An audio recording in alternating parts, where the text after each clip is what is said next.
Subscribe करें और bell दबाएं ताकि कोई खबर रह न जाए।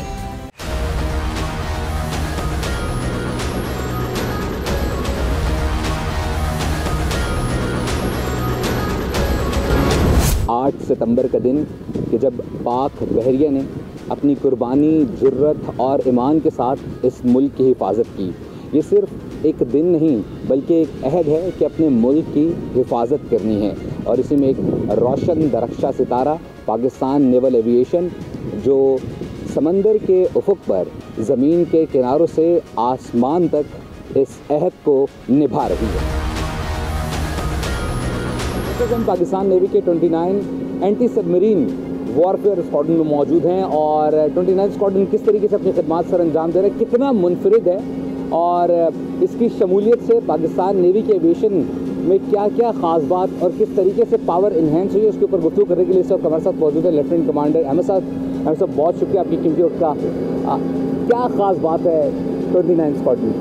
सर पहले तो बहुत बहुत शुक्रिया बोल न्यूज़ का कि भाई हमें इस चीज़ का मौका दिया। दूसरा जो 29 स्क्वाड्रन है वो फेमस है ASW के लिए, एंटी सबमरीन वॉरफेयर के लिए। इसको सिंपली आप सबमरीन हंटर्स भी कह सकते हैं। और इसके जो वेपन सेंसर्स हैं वो स्टेट ऑफ आर्ट हैं और वो सबमरीन पकड़ने में पाकिस्तान नेवी को इंतहाई मुफीद साबित होते हैं। अगर हम ख़ास तौर पे बात करें ATR 72 की जो इस वक्त हमारे पीछे भी मौजूद है, इसकी शमूलियत से पाकिस्तान नेवी के स्ट्रेटजी के अतबार से कितनी अहमियत बढ़ी है और दौरान जंग अगर हम बात करें कि ऑपरेशन बुनियाद मरसूस में किस तरीके से खिदमत करेंगे? इसका बेसिक रोल तो ASW है, एंटी सबमरीन वॉरफेयर है। इसके अलावा इसके जो स्टैंड बाय रोल्स हैं उसमें सर्विलेंस आती है। सर्विलेंस से आपकी मैरीटाइम डोमेन अवेयरनेस में इजाफा होता है और जैसे ही मैरीटाइम डोमेन अवेयरनेस में आपका इजाफा होगा तो साथ ही आपको जो भी पिक्चर है वो क्लियर होती है। जैसे आपने ऑपरेशन बनाना मरसूस की बात की तो इस ऑपरेशन में सबसे ज़्यादा क्लैरिटी ATR ने दी कि इसकी फ्लाइंग की वजह से हमारे जो टॉप लेवल कमांड है उनको पिक्चर क्लियर होती थी कि कौन सा शिप, कौन सा मर्चेंट वेसल, कौन सा फिशिंग बोट किस जगह पे है, ताकि वो आपने अगले ऑपरेशन प्लान उसके हिसाब से बना सकें। तो एक जो ऑफिसर है पाकिस्तान नेवी का, उनको किन मराहिल से गुजरना पड़ता है और ख़ास तौर पर अगर 29 स्क्वाड्रन की बात करें, कितना चैलेंजिंग है इस स्क्वाड्रन का काम और उनके ऑफिसर्स का? सर पहले तो एयर क्रू ही बहुत बड़ा चैलेंज है क्योंकि आपने अपनी फिटनेस को देखना है, आपने फ्लाइंग को मेंटेन करना है, आपने दूसरी चीज़ों को देखना है।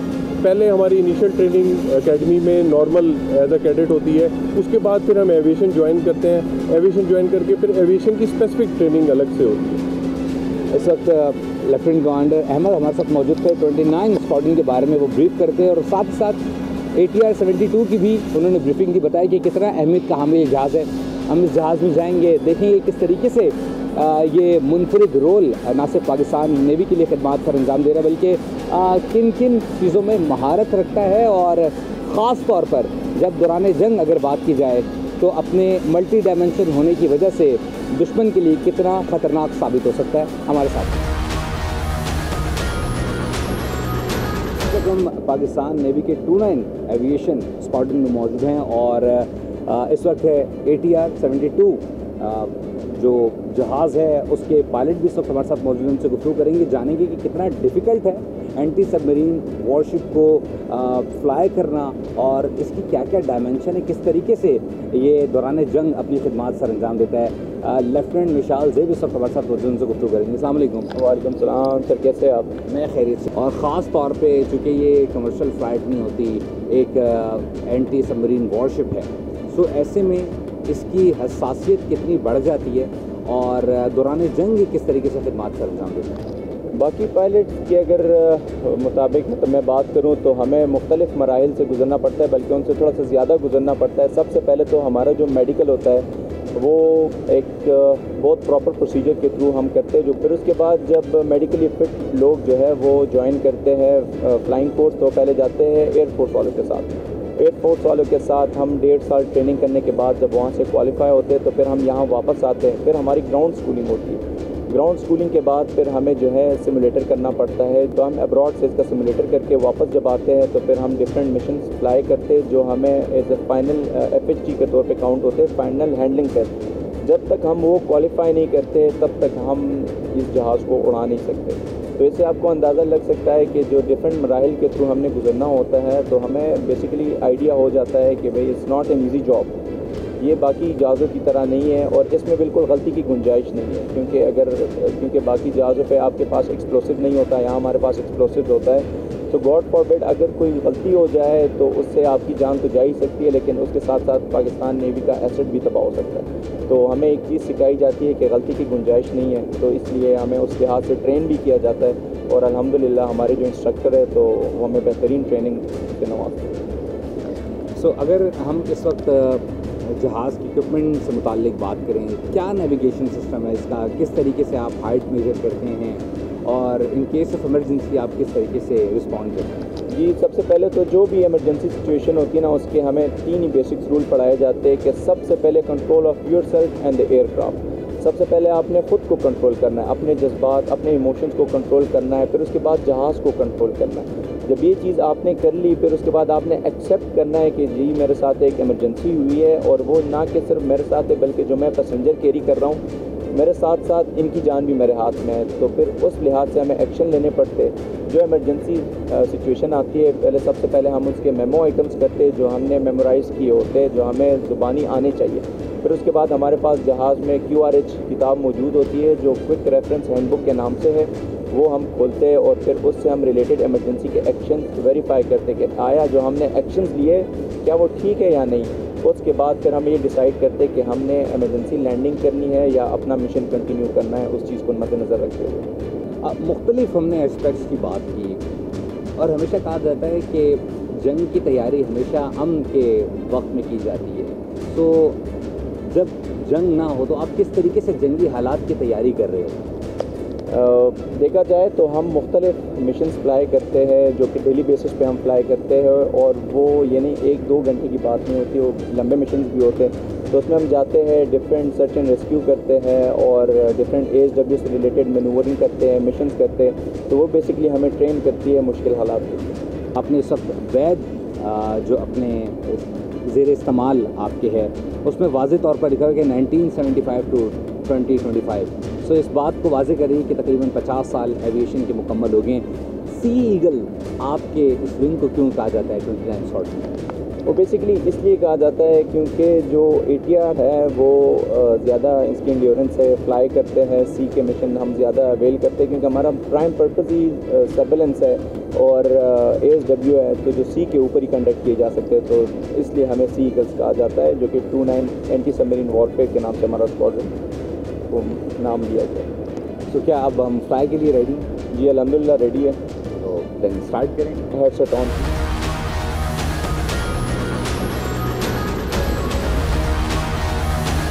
कहा जाता है कि बग़ैर एयर सपोर्ट के जंग जीतना इंतहाई मुश्किल है, और हमने देखा है कि हाल ही में जितने भी ममालिक थे या जिनके ऊपर जंग मुसल्लत की गई, उनको एयर डिफेंस ना होने की सूरत में इंतहाई नुकसान उठाना पड़ा।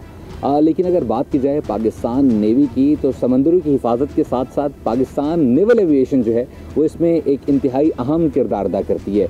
और ऐसी सूरत में जब पाकिस्तान नेवल एविएशन अब जदीद तैयारों के साथ लैस है, जहां जदीद हेलीकॉप्टर्स हैं जो ना सिर्फ एंटी सबमरीन और साथ ही साथ सर्च एंड रेस्क्यू ऑपरेशन में मदद फराहम करते हैं, इंतहाई इम्पॉर्टेंट जो है वो ड्रोन्स हैं जो कि इसकी सलाहियत को मज़ीद निखारते हैं, बढ़ाते हैं।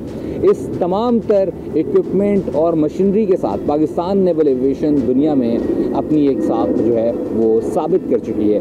और ऐसे ही इस वक्त जब हम नेवल एविएशन के इस हेडक्वार्टर में एक अहम बेस पर मौजूद है, तो हम यहाँ पर ये देख रहे हैं कि किस तरीके से यहाँ पर तैयारियाँ जारी हैं। पाकिस्तान नेवल एविएशन जो कि कहा जाता है कि एक पाकिस्तान नेवी का एयर आर्म है, इंतहाई अहमियत का हामिल डिवीज़न है। अपनी तमाम तर खुसूसियात के साथ पाकिस्तान नेवल एविएशन पाकिस्तान की जो न सिर्फ समंदरी हदूद है वो बल्कि तमाम आने वाले इंतहाई अहम रेस्क्यू एंड सर्च ऑपरेशन समेत और साथ ही साथ आफात में भी मदद फराहम करती है, जो कि पाकिस्तान नेवल एविएशन की बुनियादी जिम्मेदारियों में से है। पाकिस्तान बैरियर के 111 स्क्वाड्रन में शामिल सीकिंग हेलीकॉप्टर इस वक्त वाज़ेह तौर पर देखा जा सकता है, जो कि मल्टी डायमेंशन और मल्टी टास्क के लिए इस्तेमाल किया जाता है। खुसूसियात की बात की जाए तो सी किंग हेलीकॉप्टर ना सिर्फ एंटी सबमरीन वॉरफेयर, साथ ही साथ एंटी सरफेस वॉरफेयर के लिए भी इस्तेमाल किया जाता है। इस वक्त हमारे साथ मौजूद हैं लेफ्टिनेंट कमांडर माजिद खान साहब, जो कि सी किंग के पायलट भी हैं। उनसे गुफ्तगू करेंगे और जानेंगे कि कितनी खुसूसियात का हामिल ये हेलीकॉप्टर है और इसके 111 स्क्वाड्रन में शामिल होने से पाकिस्तान नेवी की जो एविएशन की स्ट्रेंथ है कितनी ज़बरदस्त इन्हेंस हुई है। अस्सलाम वालेकुम। अस्सलाम वालेकुम। वालेकुम सलाम। मलिक साहब, thank you so much for your time. जानना चाहेंगे कि सी किंग जो है वो कितनी खुसूसियात का हामिल है और पाकिस्तान नेवी के एविएशन स्क्वाड्रन में किस कदर खिदमात सर अंजाम दे रहा है। सबसे पहले सी किंग जो है ये पायनियर है नेवल एविएशन का। This was the first aircraft which was acquired in 1970s और इसी से नेवी की जो एविएशन विंग है उसकी बुनियाद रखी गई। इस वक्त सी किंग जो है वो हमारे फ्लीट का लार्जेस्ट हेलीकॉप्टर है, जिसमें इसका बेसिक रोल जो है वो एंटी सबमरीन और एंटी सरफेस वॉरफेयर है। इसके अलावा ये कुछ ऑक्सिलरी रोल्स में भी यूज़ होता है, जिसमें सबसे सरफहरिस्त जो है वो है humanitarian assistance and disaster relief operations, plus हम शिप बॉर्न ऑपरेशंस में मेडिकल इवैक्यूएशन, जनरल इवैक्यूएशंस और बाकी फ्लीट सपोर्ट के मिशंस भी अंजाम देते हैं। इस हेलीकॉप्टर को यूटिलाइज़ करना फॉर अ पायलट कितना डिफ़िकल्ट होता है बनस्बत दीगर जो हेलीकॉप्टर्स हैं या तैयार हैं? इस हेलीकॉप्टर चूँकि ये एक वर्सटाइल मल्टी रोल हेलीकॉप्टर है तो इसको ऑपरेट करने के लिए भी एक बहुत सलाहियत चाहिए।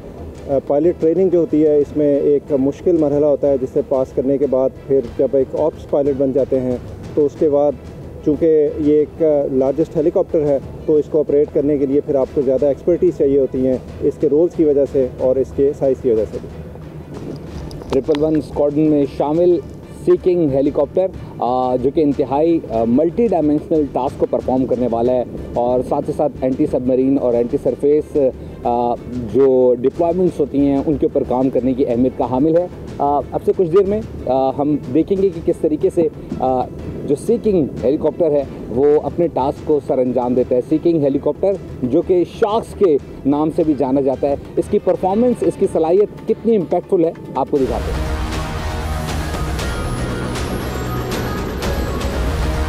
पाकिस्तान नेवी का ये शाहकार सी किंग हेलीकॉप्टर समंदर और फजा दोनों में अपनी सलाहियतों का लोहा मनवा चुका है। ये महज एक मिशन नहीं बल्कि एक अहद, एक जिम्मेदारी और एक काबिले एतमाद साथी है जो हमेशा मादरे वतन के दिफा के लिए तैयार रहता है। सी किंग ने आज तक हर मिशन में अपनी कारकर्दगी साबित की है, चाहे वो दुश्मन की नक्लो हरकत पर नजर रखना हो, सबमरीन्स का सुराग लगाना हो या मुश्किल तरीन हालात में search and rescue operation. Sea King हमेशा अपनी महारत और इस्तकामत के साथ सामने आया। पाकिस्तान नेवी के जांबाज जब इस पर सवार होते हैं तो ये सिर्फ परवाज नहीं बल्कि एक मिशन की शुरुआत होती है। एक ऐसा मिशन जो समंदरों के नीले पानियों से लेकर सरहदों की वसतों तक फैला होता है।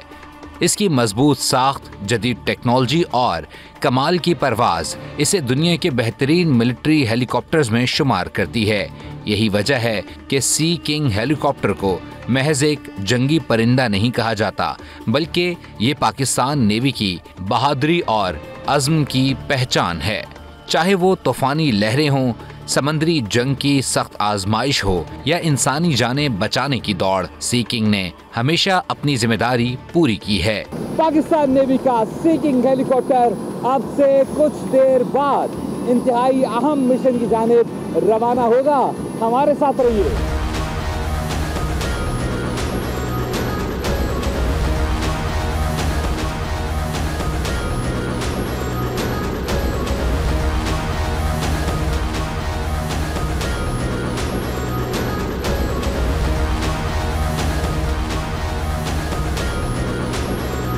पाकिस्तान नेवी के SSGNs वो फोर्स हैं जिनकी महारत और बहादुरी समंदरों की लहरों पर भी अपना सिक्का मनवाती है।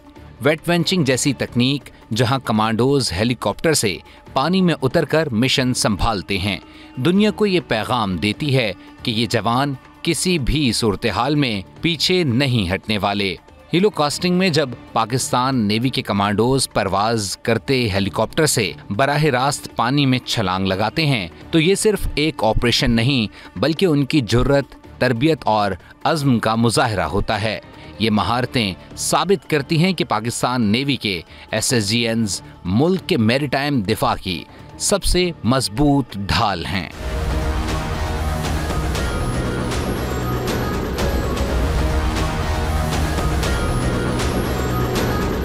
पाकिस्तान नेवल एविएशन यानी कि वो बाजू जो अपनी महारत से पाकिस्तान की सरहदों की हिफाजत कर रहा है और अमली तौर पर ख़ास तौर पर ना सिर्फ दुश्मन को मुंह तोड़ जवाब देने में ख़ास अहमियत का हामिल है और दूसरी जानिब अगर बात करें तो ना सिर्फ दुश्मन को डिटेक्ट करता है बल्कि उसको भरपूर तरीके से निस्सो नाबूद करने की भी सलाहियत रखता है। और अगर बात आ जाए कुदरती आफात की तो ख़ास तौर पर रेस्क्यू एंड सर्च ऑपरेशन के लिए भी अपनी खिदमात सरअंजाम देता है। हम बात कर रहे हैं 47 UAV स्क्वाड्रन जो खामोशी से अपनी महारत के साथ पाकिस्तान की समंदरी सरहदों की हिफाजत कर रहा है। इस वक्त तो 47 UAV स्क्वाड्रन की अहम अगर टेक्निकल इक्विपमेंट्स में से बात करें तो इस वक्त हमारे साथ जो हमारे सामने इस वक्त मौजूद है वो लूना ड्रोन मौजूद है। इसकी स्पेशलिटीज़ से मुताल्लिक भी बात करेंगे, कितनी सलाहियत का हामिल है और कितना इम्पैक्टफुल है और ख़ास तौर पर अगर बात की जाए सरहदी दिफा के हवाले से तो किस कदर ये अहमियत का हामिल है। इस वक्त हमारे साथ मौजूद हैं लेफ्टिनेंट कमांडर हबीबुर रहमान साहब, उनसे बात करेंगे और जानेंगे कि जो ये UAV ड्रोन है कितना अहमियत का हामिल है। अस्सलाम वालेकुम, कैसे हैं आप? अल्हम्दुलिल्लाह, thank you so much for your time.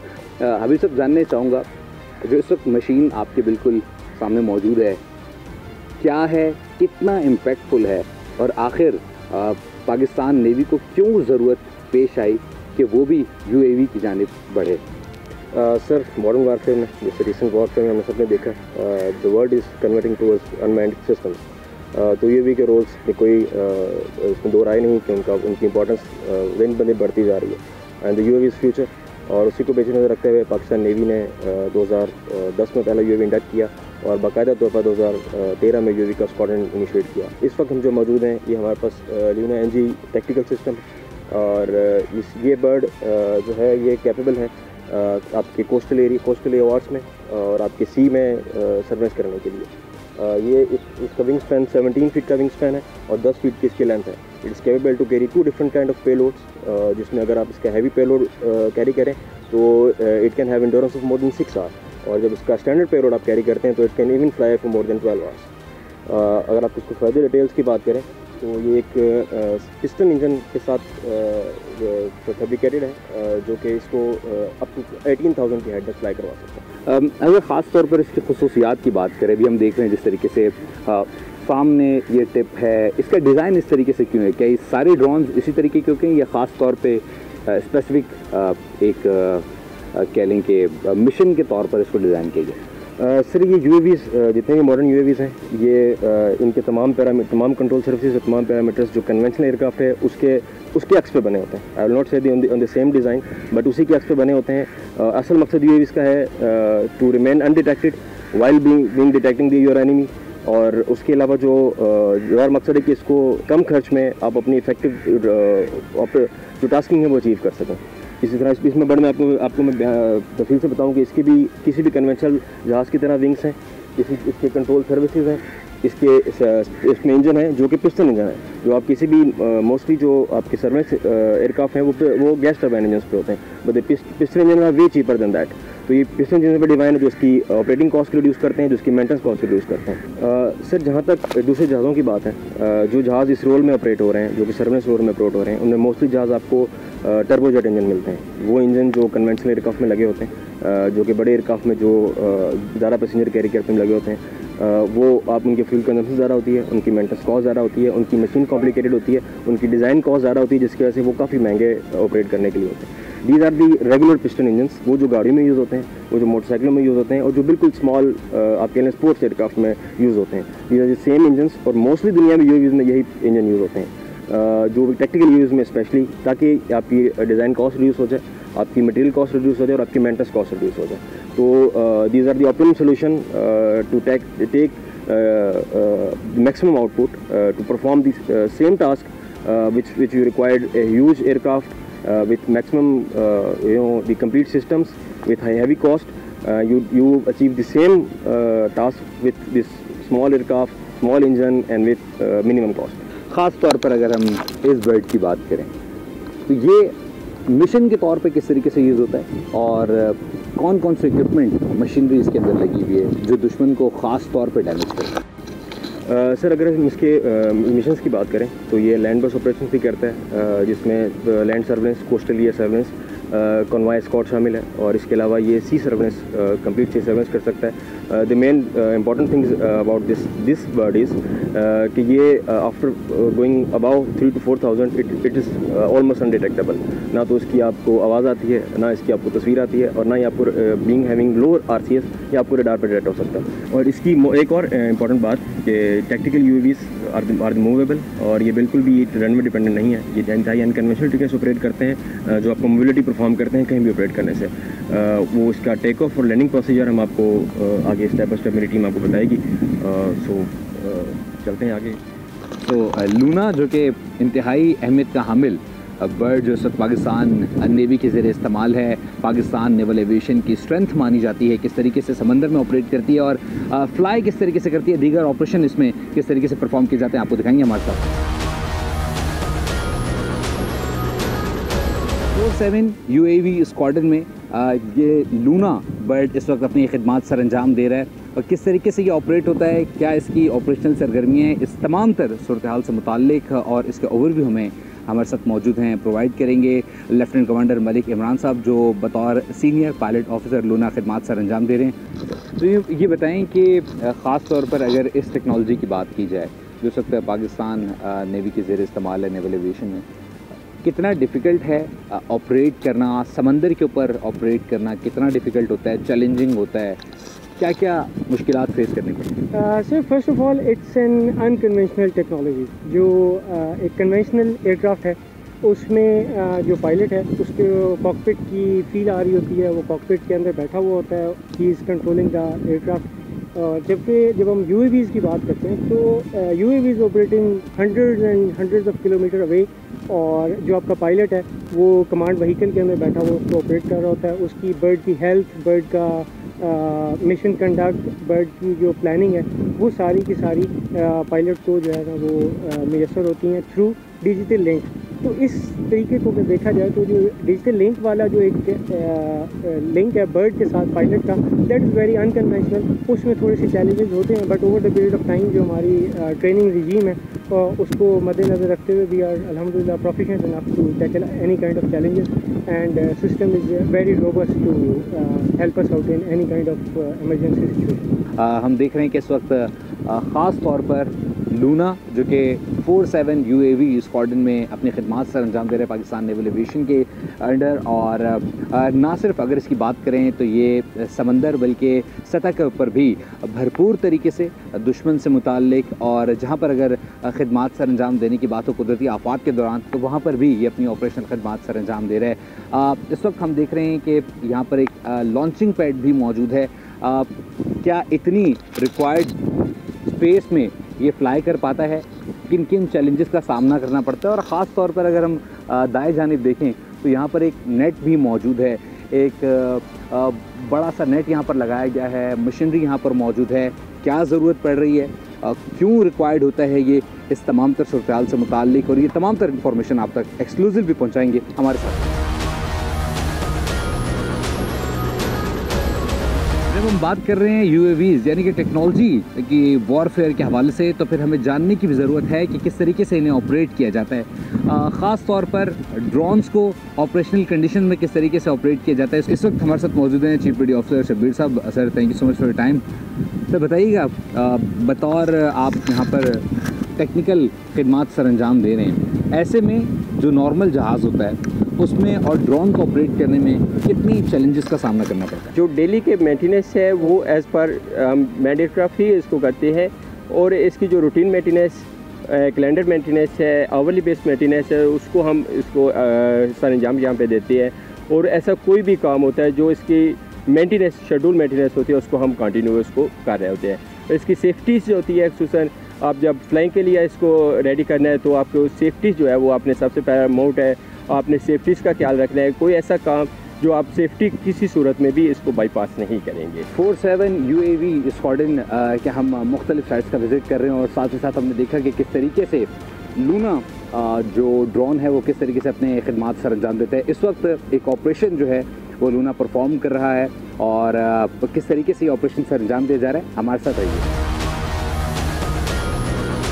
Welcome Shajil, welcome. Thank you so much sir. Sir बताइए इस वक्त हम ऑपरेशन रूम में जाने वाले हैं और किस चीज़ का ऑपरेशन ज़रा ओवरव्यू। अभी आप इस वक्त लूना के ग्राउंड कंट्रोल स्टेशन में मौजूद हैं, जो कि इसके लिए एक ऑपरेशन सेंटर की मुनासबत रखता है। क्रू इस वक्त बिल्कुल रेडी है, मिशन अपने बर्ड अपने एरिया में पहुंच चुका है और इस वक्त हम एक इंटेलिजेंस बेस्ड ऑपरेशन परफॉर्म कर रहे हैं। तो अंदर आए, आपको मिशन भी दिखाते हैं और क्रू से आपको ब्रीफिंग। Sure sir. सबसे पहले मिशन पेलोड ऑपरेटर की सीट आती है, जो कि सबसे क्रिटिकल कंपोनेंट है किसी भी मिशन का, क्योंकि आपने जो सेंसर आपने एम्प्लॉय करना है उस सेंसर का ऑप्टिमम यूटिलाइजेशन के लिए एक एफिशिएंट मिशन पेलोड ऑपरेटर के होने की ज़रूरत है।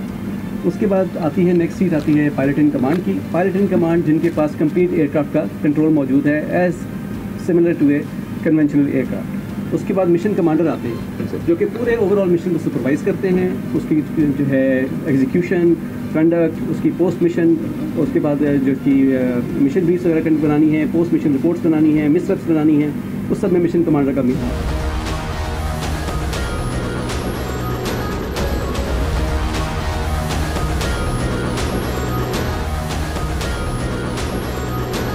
पाकिस्तान नेवी के ना सिर्फ हमने एविएशन के मुख्तलिफ हेलीकॉप्टर्स और तैयारे देखे कि किस तरीके से वो काम करते हैं मैदान जंग में और अमन में भी, लेकिन अब हम गुफ्तगू करेंगे 47 UAV स्क्वाड्रन के CEO कैप्टन फैसल बिन फरीद साहब से। वो इस वक्त हमारे साथ मौजूद हैं, उनसे गुफ्तगू करेंगे। सर अस्सलाम वालेकुम, thank you so much for your time. Sir जानना चाहेंगे कि पाकिस्तान नेवी की एविएशन जो इस वक्त अहम तरजीहात हैं स्ट्रेटजिक तौर पर, वो क्या हैं? अगर आप नेवल एविएशन का रोल देखें किसी भी जंग के अंदर, तो आप देखेंगे कि naval aviation eyes and years of the navy कही जाती है। और प्लस आप चीफ ऑफ नेवल स्टाफ का अगर विजन देखें कि technologically advanced, innovative and adaptable navy that inspires excellence, तो उस पर अगर आप बेस करें तो जो हम टेक्नोलॉजिकल एडवांसमेंट्स की तरफ जा रहे हैं और जो सिचुएशन यहाँ पे डेवलप होती है हमारे रीजन के अंदर, उस लिहाज से अपने आप को अडेप्ट भी कर रही है। और कंप्लीट इंडियन ओशन रीजन पे हमने जो हमारे पास अवेलेबल एरिया है उसके अंदर सर्विलेंस एफर्ट हम अच्छी जनरेट करके रखते हैं, जिसकी बिना पे हमारे पास कम्प्लीटली एक रिकग्नाइज मैरीटाइम पिक्चर अवेलेबल होती है और जिसकी वजह से हम ना सिर्फ अपनी समुद्री हदूद की हिफाजत के मामूल हैं, इसके अलावा जो सब कन्वेंशनल जो चीज़ें हैं उनके अंदर जिस तरह आप समझ लें बहरी ग़ज़ाक़ी वाले एलिमेंट्स आ गए या कोई स्मगलिंग के इशूज़ आ गए या ह्यूमन स्मगलिंग के इशूज़ आ गए, ड्रग ट्रैफिकिंग के आ गए, तो उन पर भी कड़ी नज़र रखे हुए हैं। जदीद ड्रोन टेक्नोलॉजी और एस्पेक्ट्स के एतबार से अगर बात की जाए तो इस वक्त पाकिस्तान नेवी की एविएशन में कितनी अपग्रेड है? अल्हम्दुलिल्लाह हम कह सकते हैं कि पाकिस्तान नेवी इस मामले में काफ़ी हद तक तरक्की हासिल कर चुकी है।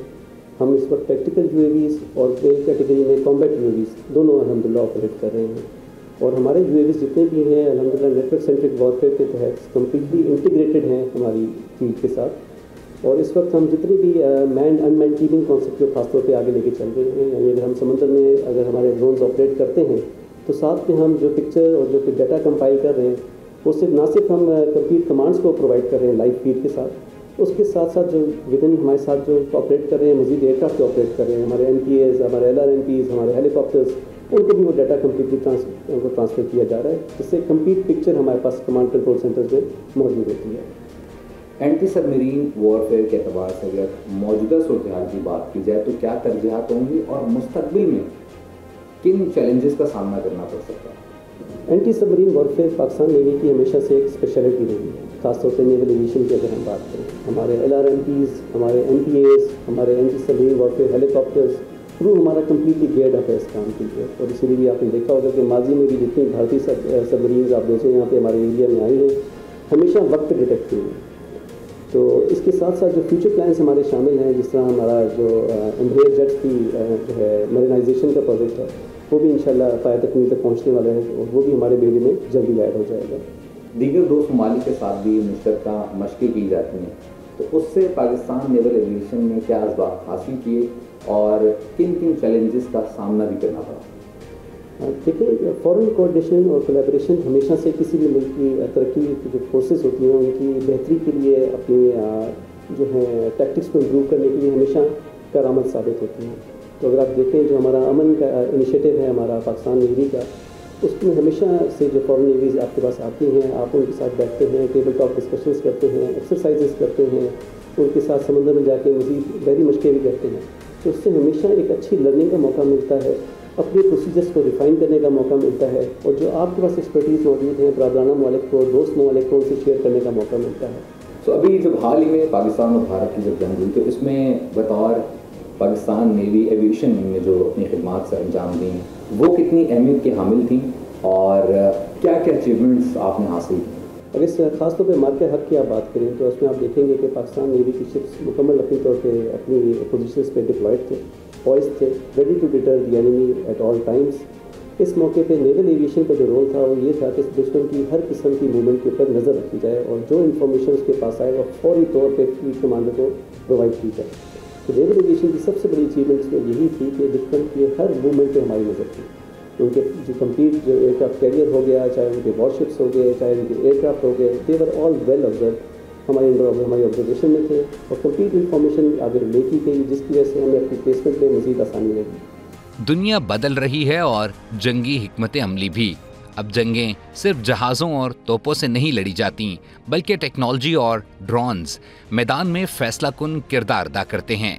पाकिस्तान नेवी का 47 UAV स्क्वाड्रन इस बात की अलामत है कि हम आने वाले कल के लिए तैयार हैं। मजीद मकामी ड्रोन्स, जदीद सेंसर्स और सैटेलाइट कनेक्शन के साथ ये स्क्वाड्रन पाकिस्तान की समंदरी सरहदों को नाकाबिले तस्खीर बनाता है। यौम दिफा के मौके पर हम सलाम पेश करते हैं उन मुहाफिजों को जो ड्रोन्स के जरिए कंट्रोल रूम से समंदर के कोने कोने की हिफाजत कर रहे हैं। ये वो आंखें हैं जो कभी नहीं सोती, ये वो हैं जो कभी नहीं दिखते। ये हैं UAVs, पाकिस्तान के मुहाफिज। पाकिस्तान जिंदाबाद।